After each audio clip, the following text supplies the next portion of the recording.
We're kicking off with some urgent news developing in South Asia. Uh, Really significant spike in tensions between India and Pakistan. That's right. We're seeing reports, multiple sources indicating a rapid escalation. We're talking missile strikes, drone attacks. Yeah, and major military responses from both sides. It's really setting off security alerts right across the region. Absolutely. So let's get straight into the headlines that are really defining this crisis as it unfolds. Okay, first up, the top story. Pakistan has reportedly launched missile and drone attacks, and these are hitting multiple spots inside Indian territory. Yeah, the list is concerning. We're hearing Jammu and Kashmir's Udhampur, parts of Punjab, Rajasthan, Akhnor, Poonch. And even, quite alarmingly, the Jammu Civil Airport. Exactly. And the methods seem varied: missiles, drones, plus reports of more intense shelling along the line of control, that de facto border. India, of course, responding. They've activated air defense systems. They're claiming numerous successful interceptions. Including some pretty big claims downing a Pakistani F-16 fighter jet. Right, and 2 JF-17s. And get this, even an AWACS-CS plane, an airborne warning system, supposedly inside Punjab airspace. Wow. Okay. India is also saying they've stopped incoming drones and missiles, specifically mentioning their S-400 system took out 8 missiles heading for Jammu. Meanwhile, Pakistan says its targets were military sites, places like Jammu, Pathankot, and Udhampur. And this all seems to be, directly following India's Operation Sindoor. The details on that are still a bit murky, but it clearly was the trigger here. The scale of Pakistan's reported response, hitting both civilian and military points, it suggests a very deliberate, very forceful retaliation. Definitely. And the effectiveness of India's air defenses, especially that S-400 system, Yeah. it's designed for exactly this. Multiple threats. It's going to be watched very closely by military observers everywhere, assessing capabilities, you see. Okay, our second big headline digs deeper into these military actions intensifying. The focus still seems to be on those key military installations, Jammu, Pathankot, Udhampur. And India is really highlighting its rapid defense deployment. They're naming the systems the S-400 Triumph again, and also the Barak 8 MR-SAM. That's the medium-range surface-to-air missile system. They claim these intercepted 8 missiles aimed at sensitive spots like Satwari, Samba, RS Pura, and Arnia. And as a precaution, this is quite significant, widespread blackouts are now in effect. Over 15 cities, apparently. Including major ones like Srinagar, Chandigarh, even Bhuj way out west. Yeah, and we're hearing reports from residents in Jammu explosions being heard. The airport there seems to be a real focal point. Police are telling people to stay inside. And adding to all this, reports of heavy artillery fire along the Lasi again.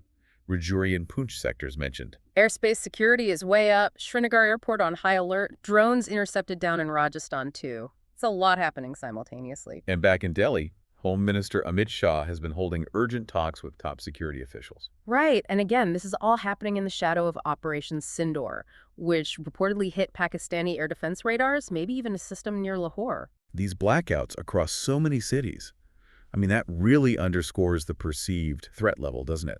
The potential for disruption is huge. Absolutely. And deploying systems like the S-400 and the Barak 8, that Barak is a joint project with Israel, known for hitting various kinds of aerial threats. It just shows the tech involved here. It seems very focused on air and missile warfare in this initial phase. That's definitely a key feature of what we're seeing right now. Okay, let's shift to the international angle. Headline 3. The U.S. stance and the wider global reaction. Yeah, this is interesting. U.S. Vice President J.D. Vance has come out saying the U.S. won't intervene militarily. Sticking to that America First foreign policy line. Pretty much. He acknowledged the risks, obviously, the escalation potential in this situation, but really emphasized diplomatic channels as the way forward. And this comes as India is reporting these intercepts following its own strikes, the ones they said killed 31 people described as terrorist infrastructure. A claim Pakistan strongly denies, of course. Right. And notably, U.S. Secretary of State Marco Rubio is apparently involved, engaged somehow. And interestingly, the foreign ministers of Iran and Saudi Arabia have both arrived in Delhi. That's a fascinating diplomatic development, isn't it? Their arrival could be quite crucial for de-escalation efforts, especially if the U.S. is taking a step back. Vance had previously said India had a right to retaliate against terror, but he did caution against escalation and urged Pakistan to tackle terrorism. So it feels like the U.S. is maybe signaling a broader shift, stepping back from mediating conflicts like this, maybe like we've seen with Ukraine, too. That could be.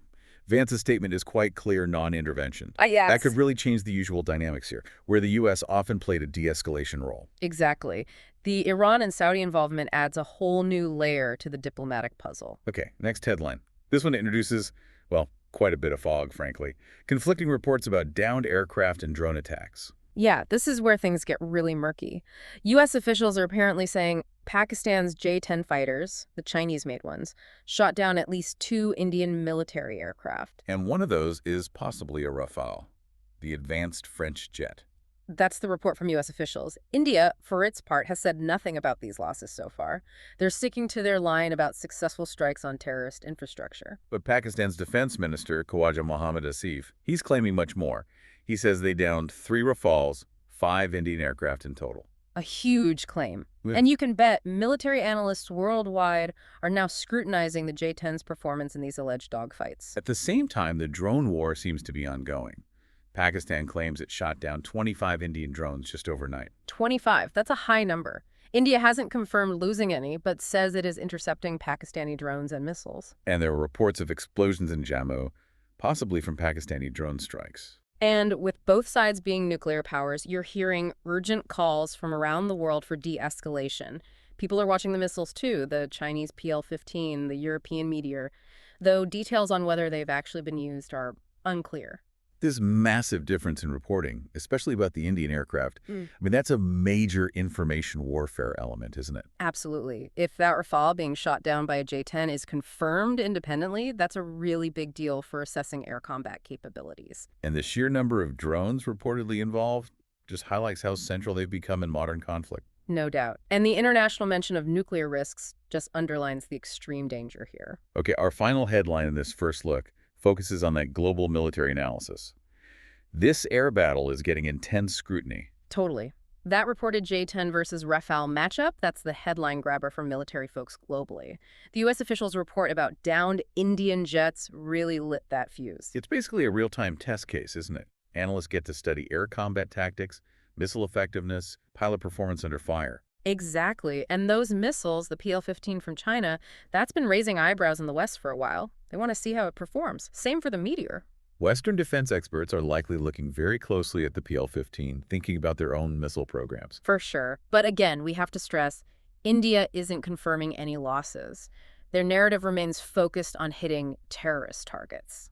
And the overwhelming international message is just stop, de-escalate. There's deep concern about where this could lead, regionally and even globally. The aerial fight is definitely center stage for observers right now. Seeing advanced fighters and missiles in a real, contested environment provides invaluable data.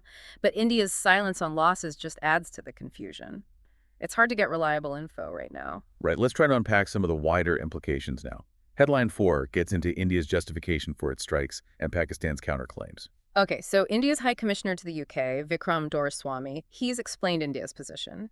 He says the strikes targeted specific terrorist infrastructure, Jaish-e-Mohammed, Lashkar-e-Taiba. And the goal, he says, was actually to prevent escalation by hitting these groups, deliberately avoiding Pakistani military or national infrastructure. But Pakistan is saying, no, civilians were hit. Doraiswamy pushed back on that, referencing what he called Pakistan's own images, showing known terrorist hubs. He also pointed fingers back at Pakistan, saying they escalated with artillery fire and targeting Indian bases. Which prompted, in India's view, a proportionate response. Exactly. And amidst all this, those unconfirmed reports of downed Indian jets keep swirling. China's staying neutral, apparently. Pakistan is hinting they might retaliate further. India says, we don't want escalation, but we will respond if attacked. Doraiswamy was also critical of Pakistan's alleged support for terror groups and called for an off-ramp, a way to de-escalate. He also mentioned something important, the lack of independent journalists on the ground, which is fueling this intense information war. So, summing it up, India says dismantling terror infrastructure. Pakistan says civilian casualties need an international investigation. It really lays bare the completely opposing narratives, doesn't it? India framing it as counter-terror, Pakistan focusing on sovereignty and human cost. The info war is absolutely a key battleground here. And with no independent verification possible right now, it's incredibly hard to know the ground truth.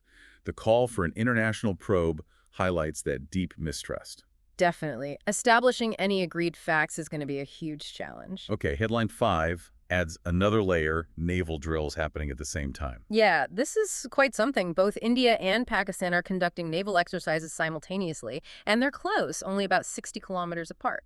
India's drills are in the Arabian Sea, Pakistan's near Gwadar, and this started right after the airstrikes and skirmishes kicked off, planned for 4 days. India's making claims here too, saying its Navy neutralized incoming attacks and even destroyed Pakistani air defense systems, including another claim about an AWACS aircraft. An AWACS at sea this time. That's the claim. Plus, inflicting damage with heavy artillery exchanges. India keeps repeating its line, calibrated response, targeting terror infrastructure, while accusing Pakistan of ceasefire violations. And the international community is urging restraint again, the U.S. specifically pushing for diplomacy. These naval drills, happening right now, add significant complexity. The risk of miscalculation or unintended escalation at sea is obviously higher now. It really signals that both sides are ready for action across different military domains, even while everyone else is pushing for talks. It's certainly a provocative move, holding exercises this close together during such high tensions. It's military posturing across the board, land, air, and now sea. That claim about hitting an AWACS at sea, if true, would be a major hit to Pakistan's maritime surveillance. The international calls for restraint just sound louder and more urgent now, don't they? The fear of this spreading seems very real. Absolutely. All right, shifting focus inward now. Headline 7. Increased security at India's own defense installations. Makes sense. Reports indicate much tighter security at key Defense Research and Development Organization, or DRDO, facilities. Specifically, the Integrated Test Range, ITR, and the Proof and Experimental Establishment, PXE, in Chandipur, Odisha. There was an emergency meeting, right? May 9th? Yes. Senior security officials, district police, coastal security forces, all reviewing preparedness, potential threats. The local superintendent of police in Balasore is coordinating things. And we mentioned Home Minister Amit Shah talking to security chiefs earlier. That includes border forces too. BSF, ITBP, SSB discussions happen after India strikes. Alert levels are also up for the CISF, the force guarding vital infrastructure like airports, metro systems nationwide. So it looks like a comprehensive effort inside India to just lock things down, basically. A proactive national security posture. It's a logical response, really. Protecting sensitive defense R&D sites and critical infrastructure is paramount in this kind of elevated threat environment. It aims to deter sabotage or espionage. And the high-level coordination shows how seriously the government is taking these internal security aspects alongside the external conflict. Definitely. Now, headline 9. This one seems a bit different, but maybe connected. A Supreme Court ruling on Rohingya migrants and its link to airport security. Interesting timing, yeah. India's Supreme Court ruled that the right to reside and settle anywhere in India is only for Indian citizens. They rejected pleas trying to stop the deportation of Rohingya migrants from Delhi. The court acknowledged the right to life, but said the Foreigners Act applies here. Arguments were made about the genocide risk the Rohingya face in Myanmar, but the government's lawyer focused on national security and the fact India isn't signed up to the UN Refugee Convention, doesn't officially recognize them as refugees. And the court mentioned previous refusals to stop deportations from Assam and J&K, citing security risks back then too. So this ruling lands right in the middle of all these heightened security concerns and those airport shutdowns we're about to discuss. Right. 24 airports in the north shutting civilian operations. And following Operation Sindoor and those reports of downed Pakistani jets. So while maybe not directly linked policy-wise, the ruling does seem to echo the government's strong stance on immigration control and national security, especially when external tensions are high. The timing certainly makes you notice it. It underlines that focus on borders and who's within them, legally speaking. The court citing national security, especially with mentions of J&K, draws a sort of parallel to the current situation. Yeah, and mentioning the airport shutdowns in the same context, even if just for background, it reinforces that overall atmosphere of heightened security across India right now. Okay, headline 10 gets practical for anyone traveling. Heightened air security measures for passengers across India. Yes, this is impacting people directly. Security protocols are much tighter now nationwide. Airlines are telling passengers to get to the airport a full 3 hours early. 3 hours, wow.